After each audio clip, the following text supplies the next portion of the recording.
I know, I love that y'all are moving around. You're like, cool, we're going to change seats. And you did for like 2 days. And you're all back where you started. I've never assigned seats, but everybody always sits in the same seats. It's kind of fun. So good news is, at the last class, we left off talking about sellers, right? We were getting into seller conversation, going on a listing appointment, doing the numbers, having the conversation, doing the material facts, doing the walk around, looking for unpermitted additions, looking for things that we would have to disclose. So today we're going to finish that conversation. We started talking a little bit about the pricing conversation, and we're going to continue that conversation today. And then we're going to move into buyers, and if we have time, we will get into the actual offer to purchase and contract. Because the goal with taking a listing is that you will actually get an offer to purchase and contract so that we can get paid. So today we're going to talk about this list price. And this is actually a great segue that I was kind of bringing up, and that is, how do we know what to put the house on the market for? How do we know where to list it? And a couple of conversations around that topic. First and foremost, we are not appraisers. You have to have a license in North Carolina to be an appraiser.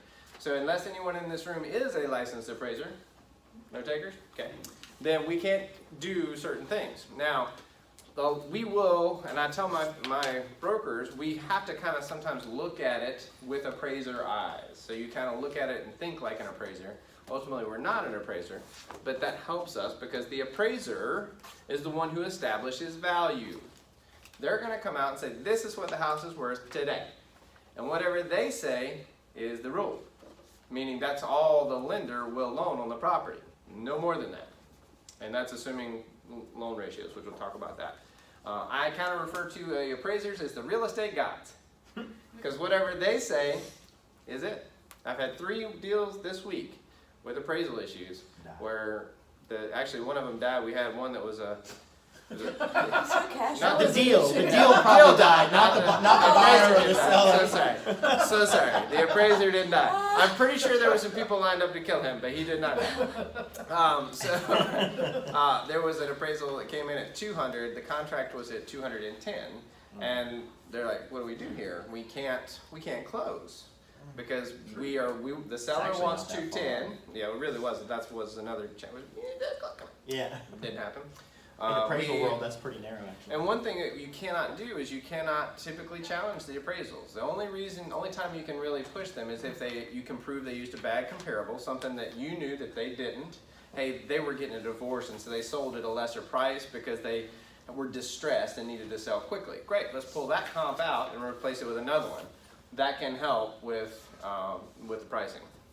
So there are a few times that you can try to challenge them, but most of the time, whatever they say goes. So as brokers, when we're going on a listing appointment and we want to establish this price, we have to kind of have that in the back of our head. How would an appraiser look at this? And we're going to look at it in a similar fashion. And again, I'm speaking a little bit more of a residential platform at the moment because that's kind of what we're comfortable, but we're going to talk about also in the commercial world how that comes about. So establishing that list price, though, that is the number one, probably biggest thing that a seller is looking for you to do. Now, I will also tell you as a point of business practice, do not let the price be the reason that someone doesn't hire you. Because like Ivan was saying, what do you mean you want to list for what? Get out. He was ready to kick him out just because they told him the price, and it wasn't what he wanted to hear, right? Or vice versa. So that's more often the case. Hey, they think it's worth 150. You tell them it's worth 100. They're like, get out. Don't let the door hit you on the way. Because they're upset that they're not getting what they think. Whether someone hires you to be their broker or not has nothing to do with what their house is worth. The market sets the rate. The current market is what establishes what someone will pay for this. We didn't do it. We didn't do it. Don't get mad at me. I didn't do it. I didn't sell your neighbor's house for what they sold it for. That wasn't me. I didn't cause the recession. I didn't cause the boom, whatever the case may be. We look at the current market, and that current market is going to tell the seller what we can list it for. So one of the best practices I can tell you to implement when you go on listing appointments is get them to like you, build a good relationship, and say, is there anything else that you need from me other than the list price before you decide to hire me? Because if they just don't like you, they're not going to hire you no matter what you tell them. And if they do like you, we can have a more open conversation about pricing because they're already like, oh, ooh, didn't love that. Love you, don't love that. How can we fix that? Great, here's how I found that, and here's how an appraiser is going to look at it, and this is how it will happen when a buyer is getting a loan and they get an appraisal. So let's have these conversations up front early and often, because I would rather turn you down now than let you down later. That's a nice little phrase.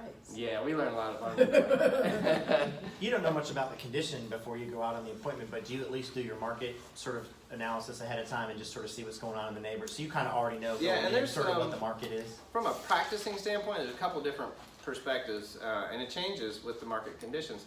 I used to always do more of a two-step listing appointment where it was, hey, I don't put numbers on it. Hey, my name's Steven, here's a song and dance, do you love me? Great, I'll go back and run numbers and we'll be good to go. And then we would establish price, and I would come back with a price, and we would do paperwork and sign on. So we would have a two-part. Now, because of the nature of the market, it's faster. People, if you don't sign on, somebody else will. So a lot of times, I will do as much preparation as I can and do more of a one-stop. Where, hi, here's my name. I'm Steven. You love me, great. Is there anything else you need besides the list price? No, cool. Let's work on that. Here's the price. Now I'm ready to go. And so all in one-stop shopping.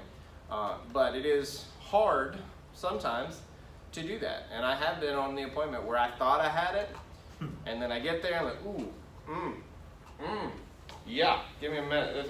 This is not how I thought it was going to be. Because you can't see, smell in pictures. So sometimes you have to be like, drop back and punt. This is totally different than what I thought. You've done some great things. Let me go back and work on my numbers, and I'll get back to you on that. And so I always kind of have it as Barney's bullet. I've got it in my pocket if I need to pull it out and use it. But sometimes you do have to go back and refine my numbers a little bit. What do you do with a smell? You advise Find them out to- where it's coming from. Yeah, let's first of all identify it. Sometimes it's smoke, sometimes it's cat, sometimes it could be basements, it could be a musty smell. How do you break the news to the Sometimes you have to have those firm conversations. And by the way, it's never your fault. Hey, I've been in this situation. We call it the feel, felt, found. I know how you feel. I've felt that way in the past. Here's how we found a way to fix it. And this is what we're going to do. People love that. Feel, felt, found. I know how you feel. I've felt that way in the past. And this is what we found to fix it. So, and that way it's you never want it to be feel, felt, found. Yeah, fix it. There you go. I like that fix on that. So that way you're never saying, ooh, man, your house stinks. They're going to get out, dude, get out.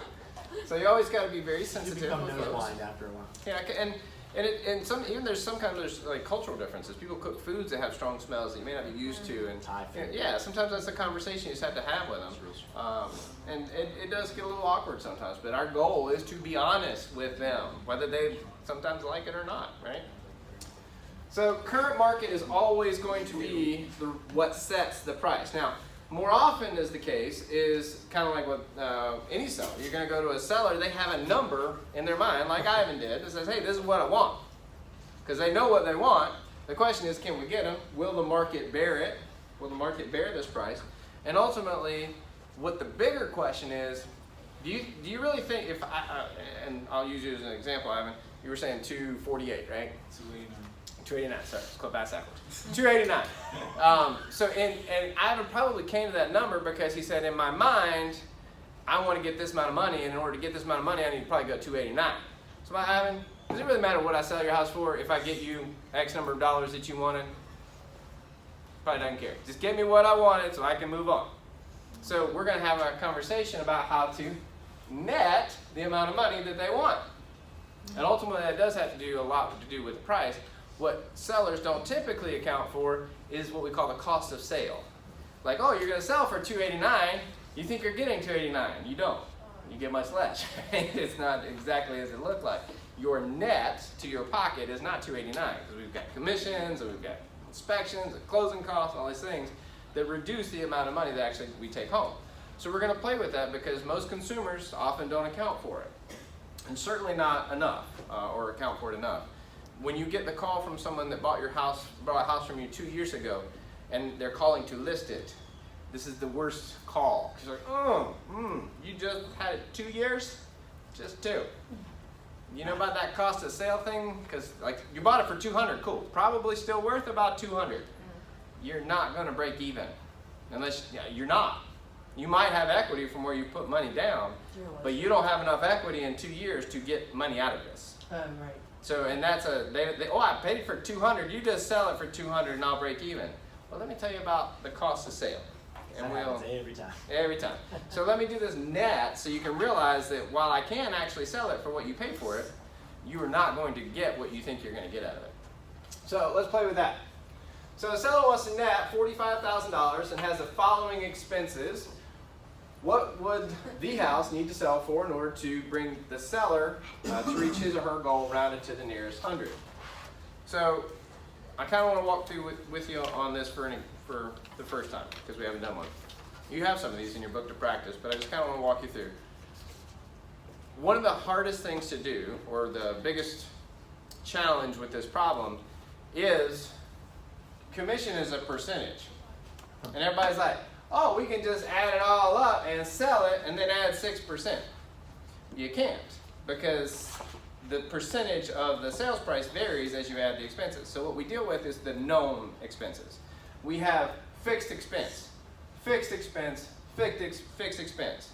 The other challenge of this is you will always think of the amount of money that the seller wants to put in their pocket as a fixed expense. It's a bill too. They're writing a check to themselves. So with that information, being armed with that information, what can I do with this problem? Before you go too far, did you say the percentage is off of also the expenses or not? The fixed So expenses or not? the commission, I mean, in this case, a 6% commission is based on the sales price. So if I took for example, if I took the sales price plus 6% commission, well then deed prep is based on the sales price. So then if I start subtracting these numbers out, it changes. It's a moving target. It's a moving target because it's a percentage. So we have to figure out the finite number and then deal with the It's percentage. a percentage of the sales price you don't know yet that you're trying to figure out. That's Yeah. what makes it hard. That's essentially right. You're trying to find a percentage of a sales price that we don't yet know. oh, okay. Yeah. So what we're going to do is we can take all the expenses that we know we have to pay, add all those up, and then we want to add the commission to it. So it's like an algebra equation. basically. Kind of. Yeah, a lot of the stuff you're going to do in this is, It's not. some of us are old school algebra. Sometimes it's just solving for x, right? And so if you think of it that way, you can make it that way. But let's just try it and take it at face value. So we know the fixed expenses. We got $4,000, right? For, what do we got $4,000 for? Closing costs. Closing. Sorry, that's really awkward, but we're going to work with it. We got to pay off our loan. We can't sell a house without paying off our mortgage, right? So we got $218,000 on the loan payoff. We have our deed prep of $150. What else we got? Closing costs, loan payoff. Oh, and somebody's getting a check for $45,000, right? So we got to think about that as an expense. So the seller wants his $45,000. Now, if we add all that up, how much do we have to pay off? $267,150. So $267,150 that has to be paid, right? Now all we gotta do is times that by 6% and add it up, right? No. Right. It's wrong. What you said is right. Here's the point. Let's try it. Let's just do it this way. Times 6%. What is that? 267,150 times 6. 13,331. And then what was you've already done it, Steve? What'd you get from that? Add those together. Well, I did 6% of the total amount you gave us, which was $16,029. Okay. So 6%. 6% of 267,150 is $16,029. 16,020. Okay. Yeah, Perfect. that's what you're looking for. Yeah, that's what I was looking for. So now let's try this. The theory would say if I add my sales price and my commission together, I'll be good, right? You know, How many of you would have tried that? Say no.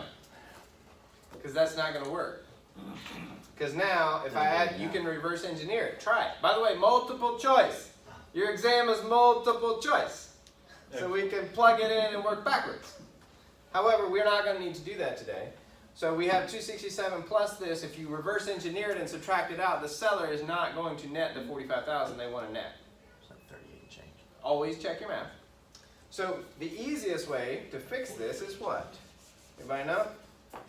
You gotta divide that by 0.94 because that's the difference to get to 100% commission on 6%. Yep. So instead of multiplying times 6%, you will divide by the inverse. So, and if we have a 6% commission, then the inverse of that would be 94. So you can divide by 94%. By the way, if you're not good at percentages, you have a button, percentage button. Put it in, hit percentage. It'll move the decimal for you. So what is that then? 284, 202. 284, 202. Now this would be our essentially suggested list price for the seller to net 45,000, but that's an odd number. So why don't we just round it up and say 284 or 285? You go 285 just to be We sure. like 285. Give us a little wiggle room for the negotiations. For the bad appraisal. Yeah, for the bad appraisal. And so that is one way to help a seller understand. Now, ultimately, we still have to do what we're going to do, which is evaluating the property to see, does the market substantiate us getting this amount? But for the seller to make what they want to make, our market value has to be somewhere in this neighborhood. That make sense? So the key component here is to remember, divide by the inverse of the commission percentage. What if that had been a 7% commission? 0.93. 0.93 or 93%. Everybody follow? Well, you said, I'm not really, because you said the deed preparation was moving, so I don't understand. I'm sorry, did I say D-prep earlier? I meant excise tax. I'm sorry. Yeah, I confused you. D-prep's still 150. I was thinking excise tax Oh, in that my was head. totally lost I'm on so that. sorry, I confused you on that. So D-prep is always 150, but if, for example, if one of these was an excise tax, and that's what I was thinking in my head, excise tax would change with the price. Oh, So, sure. but yeah, the Also ultimate, moving target. also a moving target, which is why, I'm sorry, I did not mean to confuse you. That's okay. That was my bad, I just misspoke. So 284, 2 goes to 285, and by the way, how can I check this? 285 minus 45 minus 150 minus 218 minus 4. Everybody covered? Then we did our job. So just remember test taking techniques with the multiple choice. But the hardest part of this problem is remembering to divide by the inverse on the commission. And the seller always pays the D-prep. Seller does always pay the D-prep. Because there was a question, no one was asking. Yeah, seller does pay D-prep. Yes, ma'am. And then if we were to ask what the excise tax would be, it would just be the 285 divided by 500. Yeah, because, sorry, I totally threw you off with the excess tax. No, I know. But you're right, it is based on the sales price. Yeah. So if we were sold at 285, we would take 285 divided by 500, excuse me, and then round up to get to excise tax. So, yeah, sorry, I just used the wrong words. That was totally wrong. No, it wasn't you. I was just.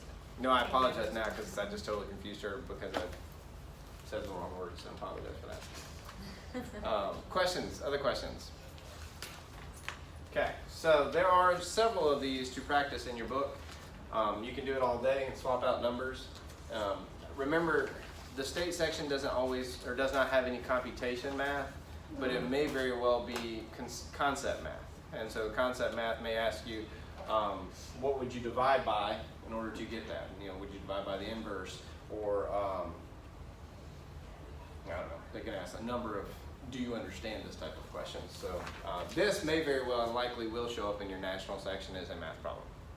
We do net sheets all day. In your real world, we do net sheets for sellers every day because we need to make sure we have enough money to pay off all of our expenses and not have the seller bring money to the table or end up in a short sale, meaning that there's not enough money to satisfy the mortgage. So the listing price is what the commission gets, percentage commission is off of, and the listing price includes the closing cost and of course, All those expenses. all those expenses. And that was the challenge of the problem, was figuring out what's the list price to accomplish our commission, because we don't know how much the commission is until we have the list price. I got it. Yeah, and then once you have your list price, you need to make sure you have enough to pay everything off that's gonna give them what they ultimately need or want. Yep. And the cool part about real life real estate is that we have, in our software, we actually have a net sheet, and we can plug all this in, and it's like an Excel sheet, so it does the math for you. It's great. But you just plug in this purchase price, and you can plug in excise and deeds and commissions, and it figures it. But you are expected to do that with your folks so that they have an idea of, hey, am I getting $4 back or am I getting $40,000 back? Or am I going to the bank and getting money? Do I have to tap into my 401k to bring money to the table and make this go away? Depending on what market you're in. So, profit or loss, similar concept. However, a couple of things I want to focus on this. This is more of a vocabulary type of problem than a math problem. So this is more the concept type of problem.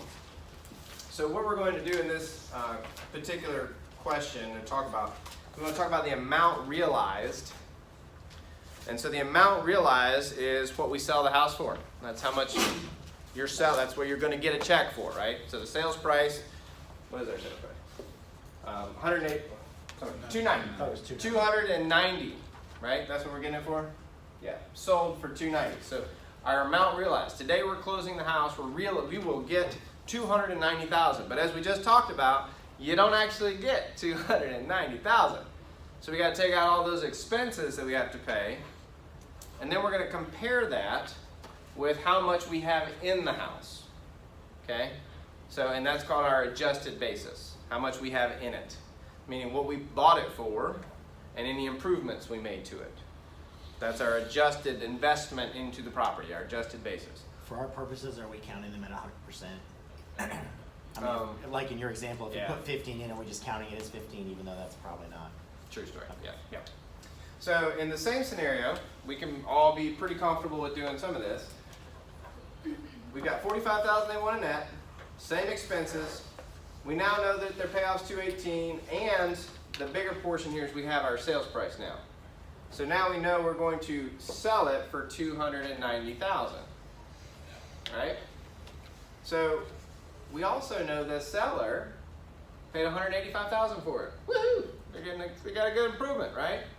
So they paid 185 for it 10 years ago, which, you know, we've got some appreciation, that's great. And they put $15,000 in upgrades. Forget whatever this word is in between. 15 upgrades. Here's the reason.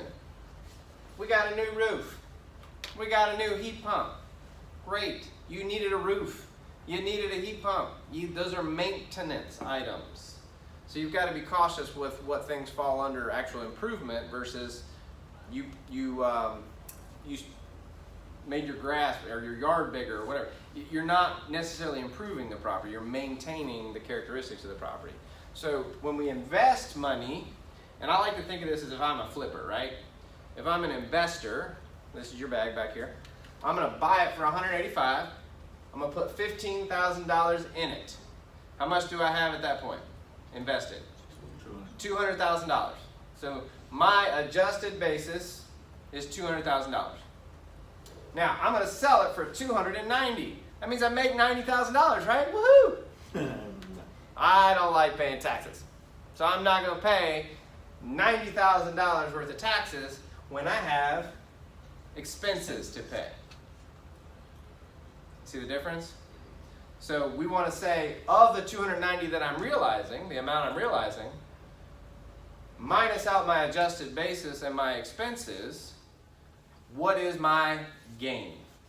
And that's where we're trying to go to. So you see, this is as much a vocabulary problem as it is a math problem. Adjusted basis, amount realized, and gain. Questions so far? Just define adjusted basis one more time. Adjusted basis is basically what you have in it, what you Okay. bought it for, and your improved costs. There's also what we call some allowable closing costs that could be in there. So if I'm on the buy side and I have some closing costs, I could fold that in, but we're keeping it simple right now. Okay, so it would include what you paid for the house, right? Yes, what you paid for it, what you have in it to improve it, minus what you get for it, will give you your gain. And then we got to back out these expenses. Everybody follow kind of conceptually where I'm at on this? There's 3 definitions in this problem. You got it? Yes, no, y'all like, I'm doing the math, Steven, shut up. I'm real proud of y'all doing the math. They're going to ask you about adjusted basis, amount realized, and gain. So can you tell me from this problem what those are? Because if you can't, cool. If not, glad you got the math, you're going to miss the question. So let's look at it. Seller wants to net these amounts. We did the math, right? So we're over here. Now, in this case, we were figuring where we needed to be. We are at that number, so everybody's good. But we're going to take our 185, right? plus our 15,000 in upgrades that we talked about. Now we've got 200,000 in it. That's our Right. adjusted base, right? This is our adjusted base. Our adjusted basis. Now we are realizing, i.e. selling it for 290,000 amount realized.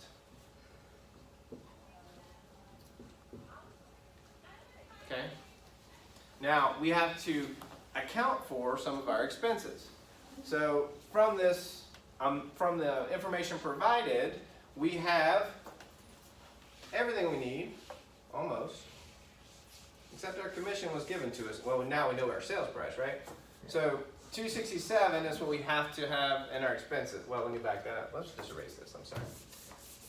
Let's just take this out of the equation because it's different numbers. Yeah, the numbers are a little different. So we have 4,000 in closing costs. Oops. We have 150 in deed prep. What else? $45,000 doesn't matter. Your 218. Closing costs matter. Hold off on that loan payoff. I'll come back to that one. Oh, you want the commission? Looking at that, I'm like, they did Yeah, that, yeah. they did it. Hold down off. And now we know commission. We can figure out our 6% of our sales price, right? So we're having to pay 6% of this. What is that? 17,400. 17,400. Two lessons here. One, we like selling $290,000 houses. Yes, please. Two, Unless you're splitting it 3 brokers. yeah, unless you're splitting it through it. So we'll talk about splits actually a little bit. So now we have the commission figure. Now we can add these up. 4,000 plus 150 plus 17,400. What are those? 21,550. 21,550. So 21,550, these are expenses. Does the seller get that money? So from the $290,000, they're going to lose 21,550. Right? They're not getting that in their pocket? Right. Everybody follow that? So what does that amount? 268,450. 268,450. So they actually can get 268,450. Now they don't actually get 268,450, right? Because they got to pay off their mortgage. By the way, the cool part about it is that was a loan. Whose money was that? Not their money. It's the bank's money. That's good. That's called leverage. We like that. When we use other people's money to make money, that's a good thing. So if they now owe $218,000 on their mortgage, we're going to pay that off. What's left? 50,450. $50,450. That is what they're actually going to get. This is called what? Gain. There's their gain. Amount realized, adjusted basis. How you feel about that? I feel like they got roped on their mortgage. It says the lender. The original. Well, I mean, why am I loaning $218,000 on a $185,000 house? No, yeah, that's a good point. That's a good point. It was 10 years ago though, so I don't know. Appreciate it. Yeah, Because, Even at 10% though. yeah, yeah, I know, it's I not don't get good. there. yeah. I know. It's okay. They made money. It's a good day. The buyer made money. That's all we care about. And the commission was great, so that's a good day. Questions on that? All right. So again, just kind of knowing the terms there is what we're looking for. Let's look at what you need to be able to do. Hopefully, you can now at this point convert square feet into acreage because you know that magic number is 42,500. 43,560. 43,560 should be in your brain. 43,560 is the number you're going to use for the rest of your career. You're going to have 43,560 all through your test. So make sure you know 43,560. All right, you should be able to determine the square footage of various shapes, buildings, parcels of land, etc. Most of what we do is in squares or rectangles, right? So length times width. What if I needed to do a triangle? Half base times height. 1/2 base times height, or base times height divided by 2. Either way, you can figure out triangles. We're going to work on that today because we're going to talk about square footage. You'll see where that's applicable.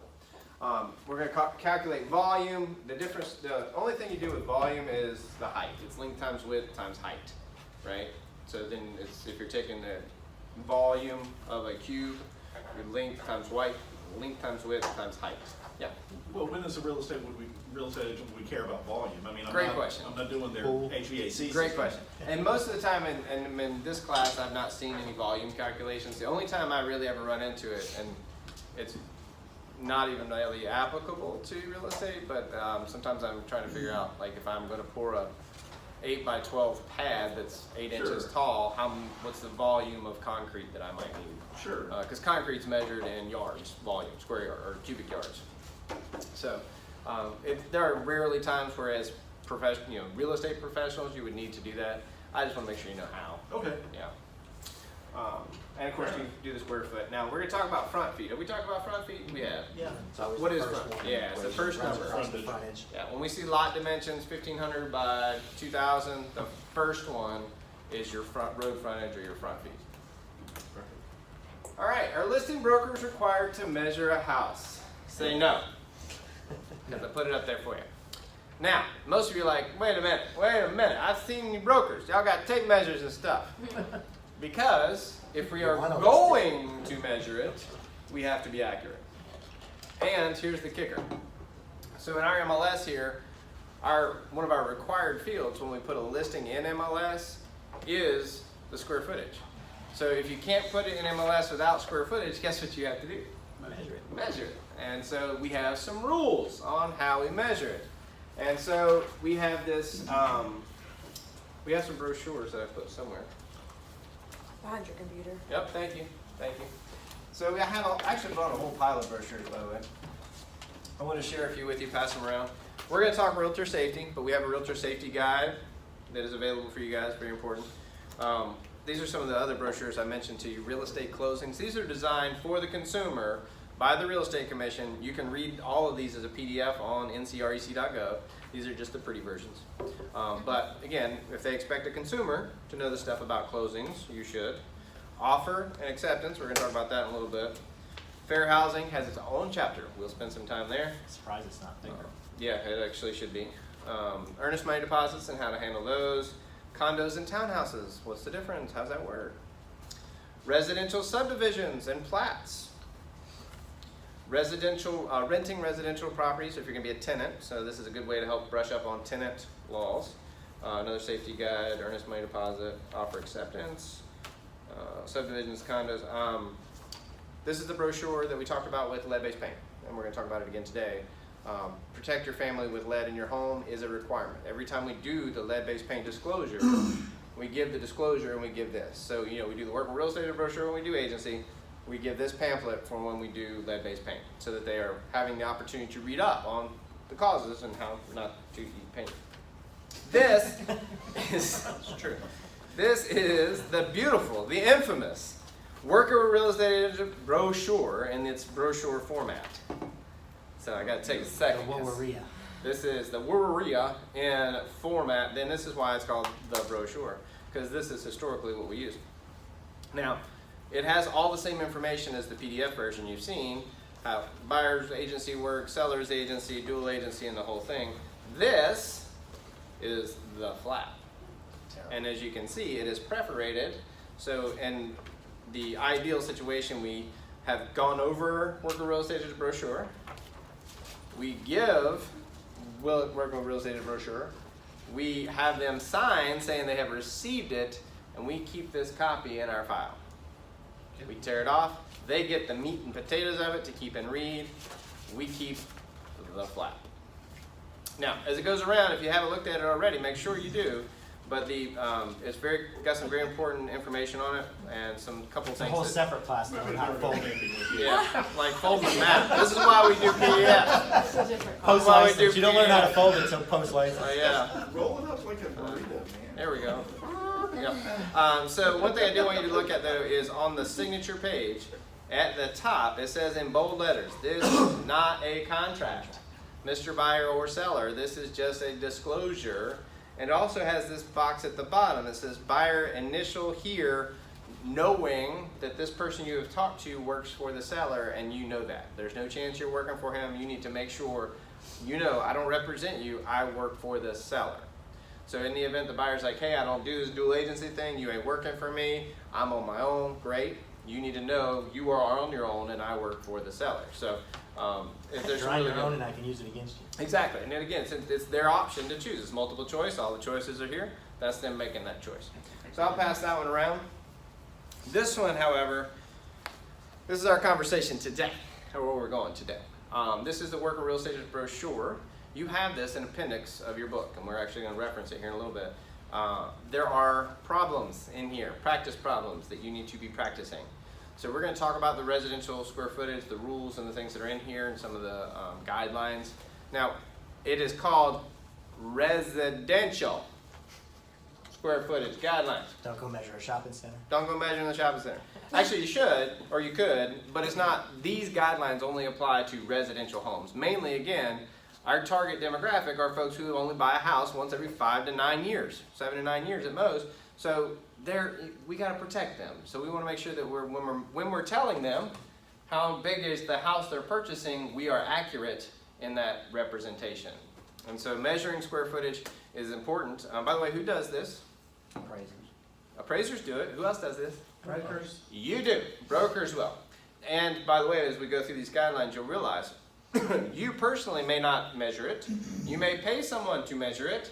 You are still responsible for what they measure and how they measure. And I actually do not always measure most of my listings. I have a broker who is way more, what's the word? Detail-oriented and analytical. And they have a CAD drawing and all this great stuff. So we get floor plans. It's the square inch. I don't even know. However, there are people. Some of you may be those people in this room. They're like, I love measuring houses. Let me do it. Cool. I'll pay you to do it. Because I don't love it, but you can and you do have to do it. If you're going to take a listing and it's required for your MLS, you do have to do it. North Carolina does not require it. Charlotte MLS was flirting with it at some point. I don't know if they ever passed it, where MLS was not a required field. Or I'm sorry, square footage was not a required field. If it's not a required field and they didn't want to measure their house, they didn't have to. Probably didn't sell a lot of houses that way. Probably not. It's right. Is that 1,000 square foot? Is it 10,000 square Yeah, foot? what's one of the first things you look at when you go look for a house? Yeah.